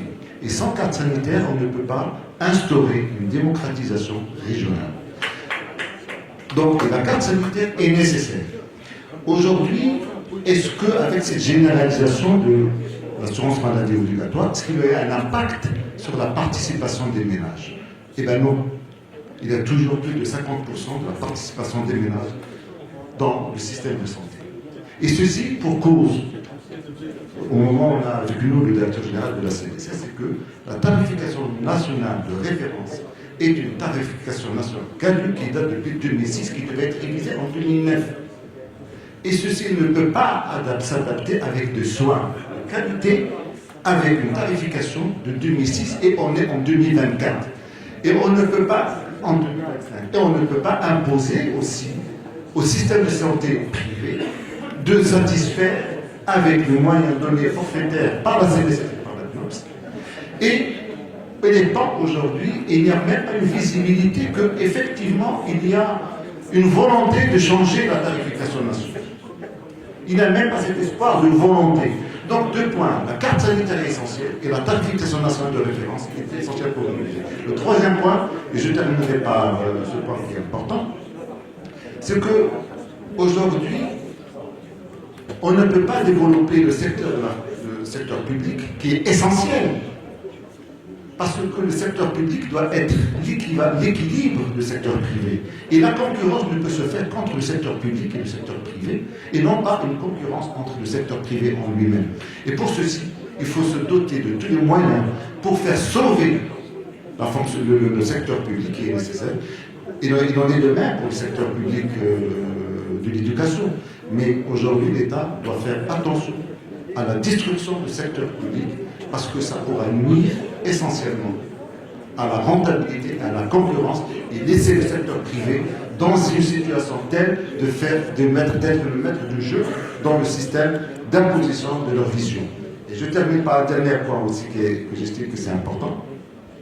C'est qu'aujourd'hui, si on n'arrive pas à démocratiser réellement le secteur de santé à travers les régions et faire une médiatisation extrêmement importante et faire aussi une médecine préventive, comme vient de le dire Mme Arzadi, et qui est extrêmement importante, c'est le seul moyen pour pouvoir protéger l'équilibre financier futur. Maintenant, effectivement, il y a beaucoup de problèmes à aborder, mais je me contenterai uniquement de ce que je viens d'exposer. Merci. Bonjour. Je vais prendre 3 casquettes du bureau de l'Alliance des médecins estériens. Je suis doyen d'une faculté de médecine et je suis président de la Société marocaine de médecine d'urgence. Alors, vous m'avez interpellé tout à l'heure en me disant est-ce qu'il y a un cardiologue ici et il y a des cardios, il y a des réanimateurs. Si les réanimateurs comme ça, je vais avoir besoin de vous. Oui, mais si jamais vous faites un arrêt cardiaque, si jamais quelqu'un d'entre nous, on était plus de 600 tout à l'heure, si jamais il y avait un arrêt cardiaque, même s'il y avait toutes les compétences, entre guillemets, parce que même les compétences médicales n'ont pas tous la formation nécessaire pour faire les gestes adéquats, il n'y a pas de défibrillateur. J'ai pas vu de défibrillateur ici. Quand il y a un arrêt cardiaque, non, voilà. Normalement, quand il y a un arrêt cardiaque, si on défibrille dans les 4 minutes, on a plus de 40% de chances de survie sans séquelles. Alors que s'il n'y a pas de défibrillateur, même avec toute la compétence du monde, on a moins de 7% de chances de survie. Et ça demande ce que vient de dire le Dr Zidler, de la volonté politique. Une circulaire ministérielle qui oblige les lieux publics à s'équiper. Maintenant, imaginons qu'il y avait des défibrillateurs. Les gens qui sont là, ils vont appeler qui? Est-ce qu'on a un 911 national? On n'a pas de système de régulation unique, connu. On a plein de numéros. Certains vont appeler leurs copains, leur ambulance privée. Qui va demander du temps pour arriver? Quand il va arriver, quelles compétences dedans, quel matériel dedans? Il n'y a pas de cahier de charge. Quand il va emmener, il va sortir, il n'y a pas, et on a plein d'élus locaux ici, il n'y a pas dans nos villes marocaines des couloirs ambulance. ils vont être bloqués dans d'interminables embouteillages. Et là, c'est les plans d'aménagement des villes, notamment pour la date. Où est-ce qu'ils vont l'emmener? Secteur public, secteur privé. Secteur privé, il n'y a pas de médecin sur place, rarement, dans certaines structures. Et dans le secteur public, notre vitrine du système de santé national, Zhanat, est gérée par des jeunes. Il n'y a pas de seniorisation. Donc on a énormément de problématiques liées à pouvoir s'asseoir avec les politiques pour pondre des systèmes de régulation qui ne nécessitent pas de l'argent et qui nécessitent de l'intelligence collective et de la projection vers un avenir pour sauver nos citoyens. Voilà.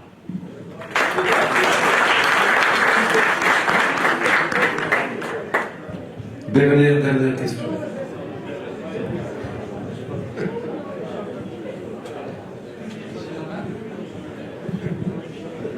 Moi, je voudrais un petit peu d'abord saluer et remercier tous les organisateurs de cette très belle soirée, avec une thématique choisie qui intéresse tout le monde.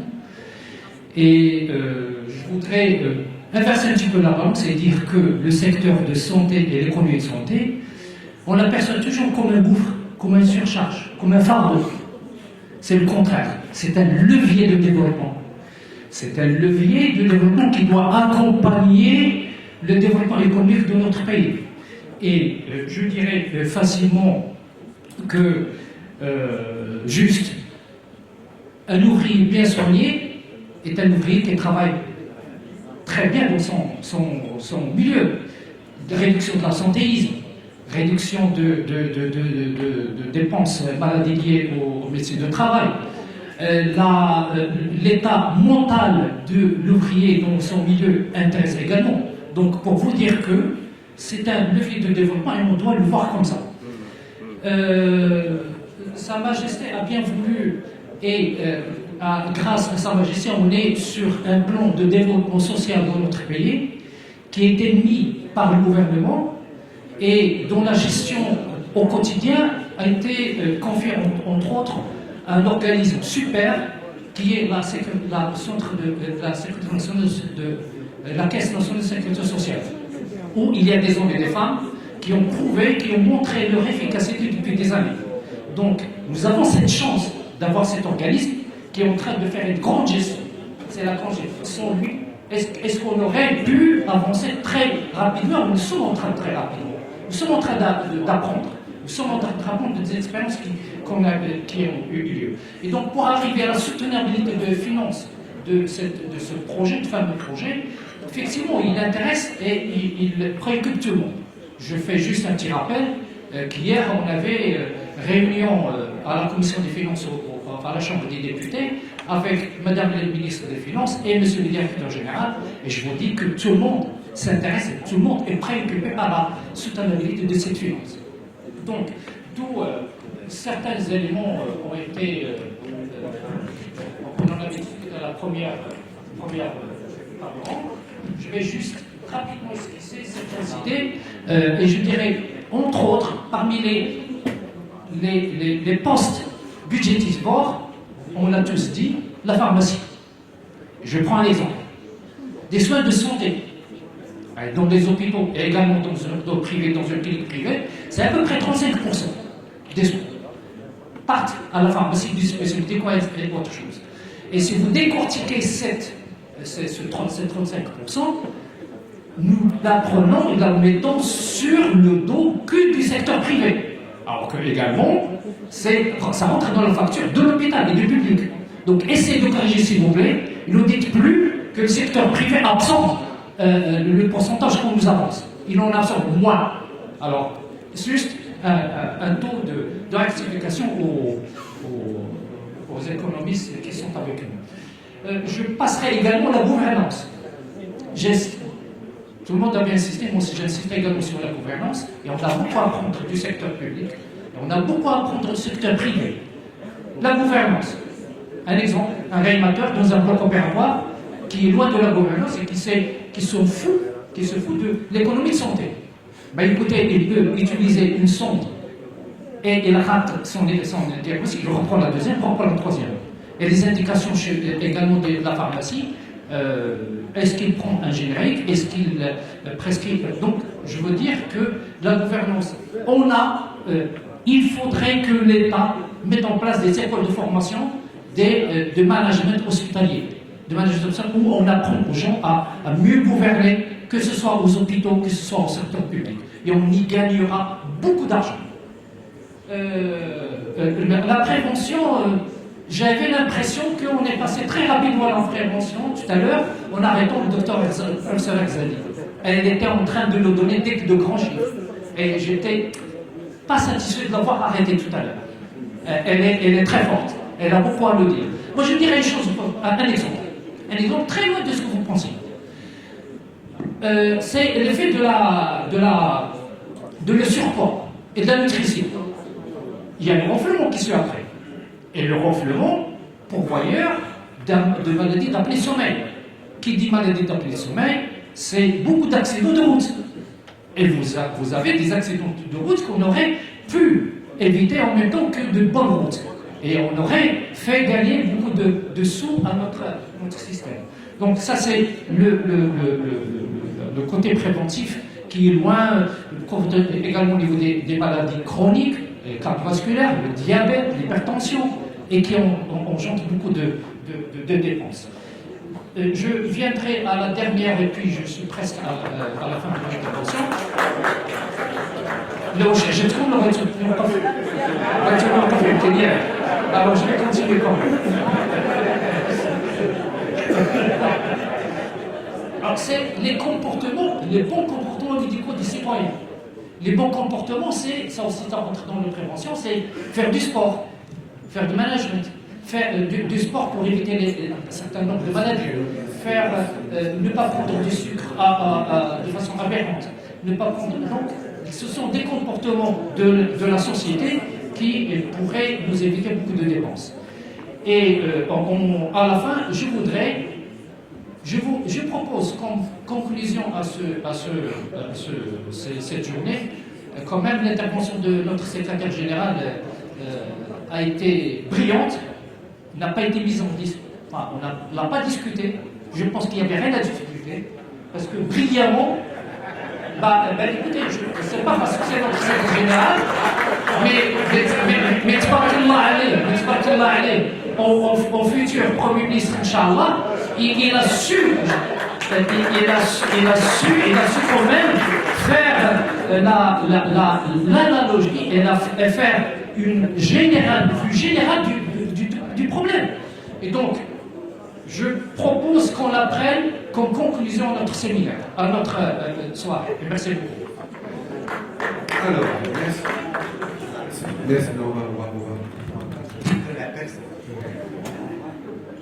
Je vais demander si le hello. Oui, pardon. Si Hassan et monsieur le ministre de clôturer. Est-ce que vous pouvez chacun, en 2 minutes... Ah, vous avez posé une question.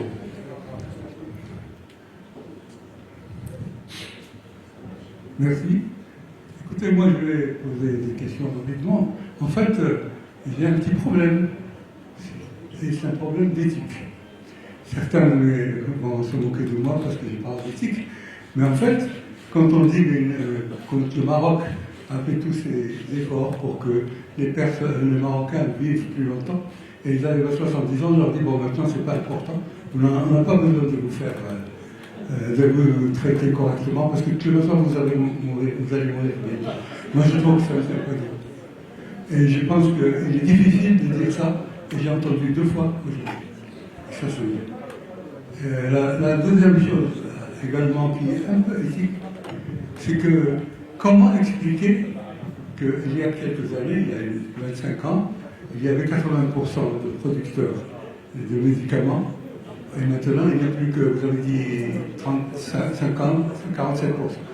Et bien, je trouve que ça aussi, c'est un problème éthique. Là, on va vers le commercial direct. Or, quand on fait de la médecine, quand on fait on n'a plus le droit de faire le commercial. Et on est bien obligé de tenir compte de ça. Comme quand on dit, bon, le sucre, il faut diminuer, ça, il y a le côté social. C'est le Maroc On ne peut pas parler de quelque chose de généraliste alors qu'on est dans un pays qui est ce qu'il est. Et enfin, pour M.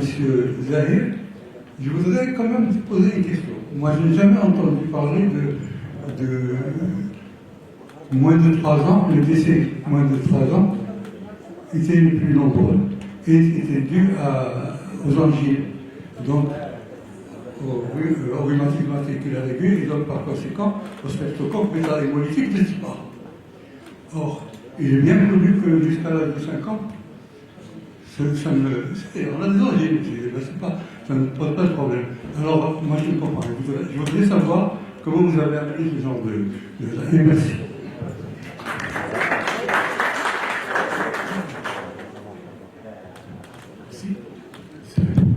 Moi, je vais essayer de réagir par rapport à quelques points qui ont été soulevés. Je commencerai par d'abord, Madame, tout à l'heure, vous avez soulevé la question d'absence de référentiel.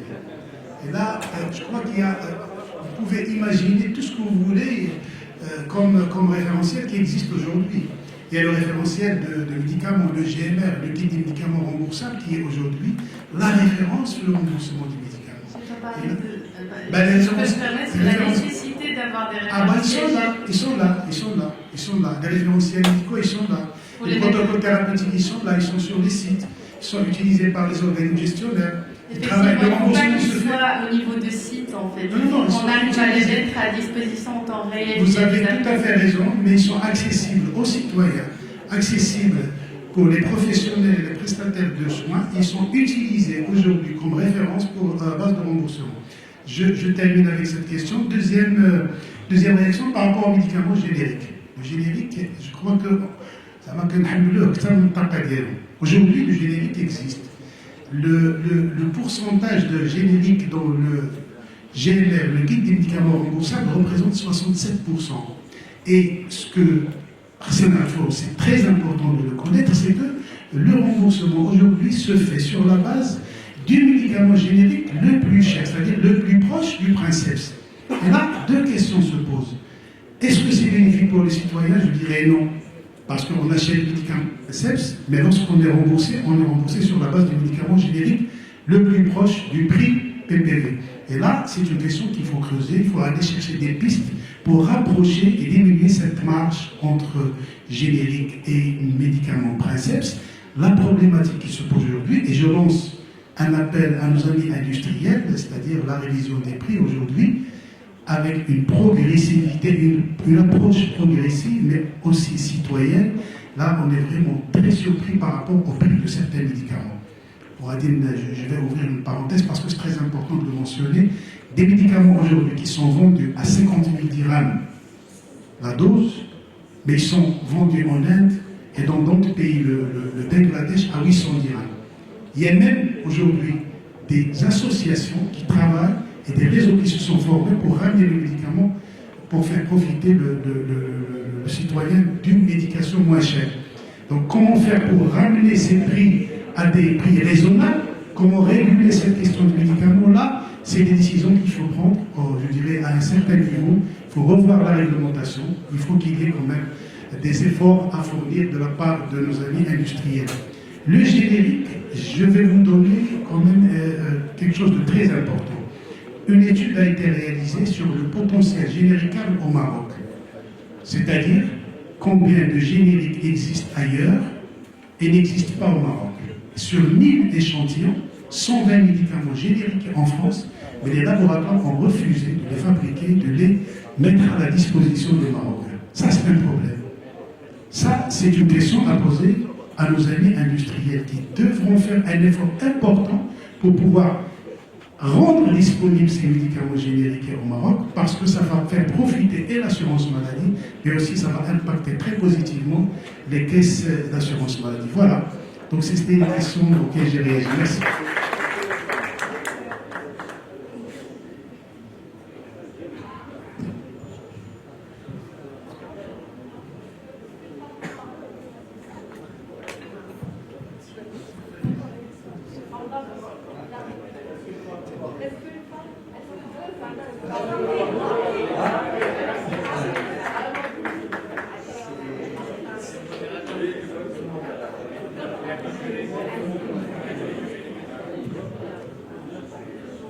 Merci, vous êtes très élégant. Merci les femmes pour votre solidarité. Alors en fait, moi je voudrais remercier Steven de la Case Globale Habitation. Je voudrais vous féliciter au sein du Parti Istiqlal parce que j'ai eu à travailler une fois avec monsieur le secrétaire général à 5h du matin. Donc vraiment bravo, et je sais que le Hizb Istiqlal en fait il respecte beaucoup la femme. C'est pour ça que j'ai voulu prendre la parole. Merci. Alors en fait, c'est pas une question mais c'est une interrogation. C'est le chiffre des 700 médecins qui quittent le pays. C'est ça ce qui m'a interpellée. Alors je vais vous donner juste un chiffre. Il y a un cardiologue, je sais à côté. Donc 10% des entreprises qui ont leur vision et qui ont une stratégie arrivent à la mettre en œuvre. Ça c'est un chiffre à l'international. Alors ça c'est quand on a une vision et quand on a une stratégie partagée, comprise communément. Donc pour ces étudiants médecins, je voudrais juste prendre la parole pour dire il n'y a pas que l'aspect financier. Parce que tout à l'heure, j'ai entendu beaucoup, voilà, il va y avoir des leviers financiers. Voilà. Il y a aussi des frustrations qui ont été accumulées pendant leur parcours scolaire. J'ai eu à les accompagner par moment. Et je dirais par là, dans les formations, il faudrait aussi penser aux soft skills, penser au savoir-être, penser aussi à ce que les encadrants qui les encadrent dans les internats, quand ils passent des examens, qu'ils puissent les respecter en tant qu'être humain, en tant que potentiel du pays, parce que il y a d'autres pays qui les challenge, qui leur offrent des opportunités, qui les accompagnent, et c'est normal que, surtout la génération, cette génération, c'est-à-dire pas la nôtre, voilà, ils vont aller vers ceux qui les respectent, ceux qui les reconnaissent en tant qu'être humain et ceux qui les accompagnent dans leur parcours professionnel. Donc on a tout au Maroc. On a notre amour pour notre pays. On a des mentors comme vous, des panélistes d'une grande valeur, exception. Et donc je pense que c'est intéressant qu'on puisse se pencher sur, on va dire, sur cette question, sur ce sujet, en mettant la main ensemble.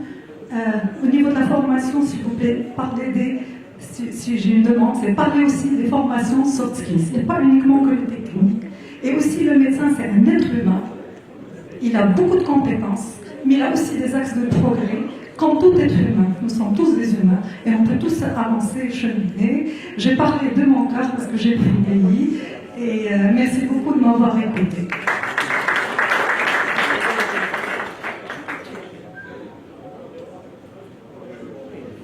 Je vais peut-être réagir juste à deux questions. La première, c'est la question des médicaments, avec au fait de donner la possibilité de vendre pas à l'unité ou le dosage précis. Vous prêchez un convaincu. C'est par rapport à ça, ça ne dépend pas de la CNSS. Mais globalement, sur le médicament, ce que je veux dire, c'est que, comme d'ailleurs pour la TNR, la question a été posée par ces deux, nous sommes favorables à une révision de la tarification nationale de référence. Mais ce n'est pas uniquement dans un sens. C'est-à-dire qu'il y a des choses qui vont augmenter, la consultation, la réanimation. Il n'y a pas de raison de rembourser la réanimation à 1500, sachant que le coût réel n'est pas inférieur à 2700 ou 1800 dirhams. Donc il faut ajuster ça. Mais il y a d'autres choses qui devraient...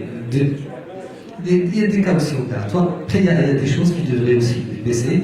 Alors, que ce soit pour le médicament ou pour la TNR, il y a un travail qui est en train d'être fait. Il est fait dans le silence. Et le jour où ça sera mûr, j'espère très rapidement, il y a des choses qui nous approcheront dès lors les professionnels pour discuter dans la concertation et prendre les décisions qu'il faut. Alors, sur la question de l'éthique et par rapport à la question... Enfin, j'ai cité juste un exemple en disant, par exemple, quelqu'un qui est âgé, il ne s'agit pas, loin de moi, l'idée de penser que des personnes qui sont âgées, on doit moins bien les soigner. L'exemple s'applique exactement à un jeune de 30 ou de 35 ans ou de 25 ans. C'est-à-dire, l'idée, c'est simplement que s'il y a un médicament innovant qui coûte 1 million de dirhams, un traitement, mais qui donne une espérance de vie supplémentaire de 6 mois ou de 12 mois, la question se pose par rapport à la sécurité sociale, est-ce qu'il faut le rembourser ou pas? C'est pour ça que je dis, c'est d'abord des questions éthiques et morales, ce n'est pas des questions techniques. Et d'ailleurs, c'est important que les gens qui prennent ces décisions, notamment au niveau de la race, qu'autour de la table, il y ait des gens d'horizons différents pour qu'ils puissent prendre les bonnes décisions à ce sujet-là. Si vous permettez, je prendrai 1 minute ou 2 pour réagir à l'intervention que j'ai appréciée de Madame par rapport à la digitalisation. La santé est évidemment l'un des secteurs qui va être les plus impactés et qui est déjà impacté par la révolution digitale. Que ce soit dans le diagnostic avec l'intelligence artificielle, que ce soit dans le parcours des malades, dans la gestion des organismes d'assurance maladie. Alors, il y a un travail de fond qui est fait et je pense qu'on se parle aujourd'hui entre les différents acteurs. D'ailleurs, l'un des sujets majeurs, c'est celui du dossier médical partagé. Et je suis heureux de dire que avant, il y avait 2 projets qui étaient en parallèle, celui de la feuille de soins électronique et celui de dossier patient partagé. Aujourd'hui, ces 2 projets vont de pair. Donc, il y a un travail qui est fait avec le ministère de la Santé. L'appel d'offres, comme vous le savez, a été arrêté puis a été annulé par le ministre. Et aujourd'hui, le travail se fait ensemble, justement, pour qu'on puisse converger dans le même sens.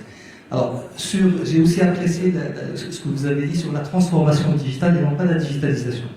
D'ailleurs, nous avons à la CNSS une feuille de route de transformation digitale que nous avons adoptée, qui est sur 5 ans. Et on a appelé transformation digitale parce qu'il ne s'agit pas simplement de la digitalisation.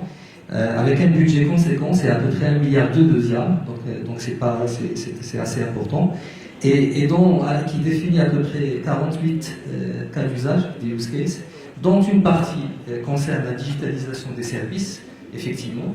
Et quand je dis digitalisation, c'est avec une révision des process de ces services-là, mais une bonne partie concerne la data, concerne l'intelligence artificielle, ce qui nous permettrait de vraiment d'avancer très rapidement sur des questions à la fois de prévention, des questions de dépistage, des questions de lutte contre la fraude, des questions de monitoring, par exemple, du système des prestataires de soins. Aujourd'hui, l'un des cas d'usage sur lesquels on va avoir des résultats dans les prochaines semaines, c'est ce qu'on appelle la vision 360 degrés sur les prestataires de soins. Ça veut dire quoi? Ça veut dire que demain, nous avons un tableau de bord par prestataire de soins qui nous donne des indicateurs vraiment les plus pertinents. C'est-à-dire, je sais par exemple sur une clinique, sur telle pathologie, sur tel acte, le séjour moyen de ces 2 jours ou 3 jours. Si j'ai 7 jours, ça me sort un peu de temps. Et c'est d'énormes indicateurs sur chaque prestataire de soins, c'est un cas d'usage important. C'est un cas sur 48 que nous avons défini et qui nous permettront vraiment d'aller à un autre stade par rapport à ça. Il y a beaucoup de préparation derrière, comme vous le savez, notamment sur la partie données, avec la préparation de la bouche data qui est très importante. Si j'ai une recommandation à faire aussi à ce sujet-là, c'est du tout au niveau cette fois plus large, pas au niveau de la santé, c'est que surtout cette question d'utilisation de la donnée, de data analytics ou d'intelligence artificielle, bon, nous pouvons être des acteurs, mais nous ne serons jamais comme les Américains, les Chinois ou ailleurs, pour diverses raisons, notamment la question des investissements énormes et de la quantité de data dont il faut disposer pour le faire. Mais par contre, en tant qu'utilisateur, nous pouvons faire des choses extraordinaires et capitaliser sur nos expériences. Par exemple, si un établissement public ou une entreprise a fait tout le travail sur la couche data qui est un préalable pour pouvoir faire de l'IA, ce travail-là doit être capitalisé par rapport à d'autres entreprises. Donc, je peux juste me permettre de réagir par rapport à votre intervention. En fait, effectivement, il y a cette notion de data qui est vraiment importante pour la transformation digitale. Mais aujourd'hui, il y a un amalgame entre les documents digitalisés et la donnée. En fait, en regardant un peu dans certaines institutions publiques, on ne fait pas la distinction. Donc j'ai eu affaire à certaines personnes qui me disaient en fait nous on a digitalisé et que derrière en fait ils n'ont fait que scanner leurs documents. Il n'y a pas de sérialisation derrière pour extraire la donnée et qu'elle soit exploitable. Et je pense que c'est un point qui est très très important de vraiment faire le focus sur la donnée et non sur la numérisation des documents parce qu'avec ça on ne peut pas exploiter réellement la donnée. Et juste un dernier point, moi j'y crois. Je crois fortement qu'on peut ne pas que consommer, mais on peut produire, parce que je pense qu'on a tous les ingrédients en y allant tous et qu'on soit unis, en unifiant nos forces économiques aussi. Je pense qu'on peut, en tout cas on a tous les ingrédients et si je peux me permettre, en fait avant j'étais fonctionnaire à la Direction Générale des Finances Publiques, j'avais une centaine de personnes dans mon équipe Donc je pense 40% étaient des Marocains et on se disait le jour où on aurait l'occasion de faire exactement ce qu'on est en train de faire, et on a travaillé sur le cloud Nubo qui est un cloud national européen. Je pense qu'il a été monté par 30% voire 40% de Marocains. Donc en ayant l'opportunité pour notre Maroc, je pense qu'on peut le faire. En tout cas, j'y crois.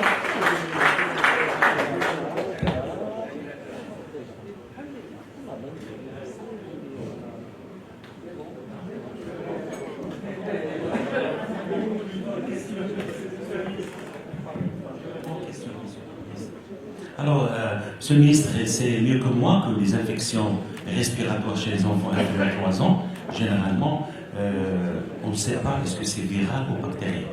Moi, ce que je voulais dire, que, alors, pour éviter de donner l'antibiotique, il faut faire le test du streptocoque A. C'est les positifs, on donne, c'est les négatifs, on ne donne pas l'antibiotique. C'est ça. Voilà, c'est ça ce qui est.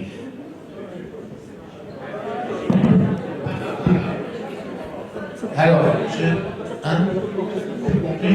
pardon, là je peux. On va conclure. Alors, moi je vais réagir à 3-4 choses. Première des choses, sont un médicament générique et pour la taille de marché, donc dès qu'on leur donnera la taille de marché, on leur ouvrira les marchés internationaux et ils le feront. 50 000 dirhams versus 800 dirhams, il faut faire tomber les brevets. Et ça, on n'a pas encore décidé de le faire, ça implique beaucoup de choses. L'Inde est capable de le faire. On en a parlé avec l'ancien ministre à l'époque pour faire tomber 2 ou 3 brevets. Et croyez-moi, avoir la Big Pharma sur le dos mondial en face, ça va nous priver de plein d'autres choses et plein d'autres médicaments. On n'a pas les mêmes capacités de réaction que l'Inde. Prix tranche 3, tranche 4, je pense que ce que M. Boublic a évoqué de discussion dans le silence, vous êtes tombé assez juste. Formation, frustration, je parlerai plus de vocation aussi. C'est comme l'histoire de la maman qui soigne, qui s'occupe tout le temps, on s'occupe de ce gamin, on le fait grandir, on l'éduque, on le met dans les écoles, on prend soin de lui jusqu'à qu'il arrive à la fin, qu'il est diplômé. Et puis il y a la tata qui arrive, qui l'emmène à Disneyland, et puis c'est la tata qui gagne et la maman qui reste frustrée à la maison. Ben, on est un peu la maman qui est un peu frustrée en attendant son gamin qui rentre. Il faut peut-être arranger certaines choses, mais on a fait tout le boulot et c'est sympa que d'autres viennent le cueillir à la fin parce qu'ils leur font un bon sourire et ils leur offrent de belles perspectives. Donc il y a l'histoire de la vocation, il y a l'histoire de l'éthique, il y a l'histoire du sentiment national qui a été évoqué pendant longtemps. Franchement, la communauté marocaine, pour ramener un médecin jusqu'au moment où il est médecin, a fait des sacrifices et des efforts monstrueux pour qu'il y arrive. Et je pense qu'il y a un petit retour à faire quand même si on a toujours plein de choses à améliorer, nos enfants méritent le meilleur. Et dernière chose, système de régulation, les urgences, un service minimum d'urgence, c'est notre rêve. Et c'est, je pense, l'une des ruptures qu'on va réussir à faire à travers la Coupe du Monde, parce que ce sera une exigence et ça va nous permettre d'atteindre ce niveau de développement. Merci.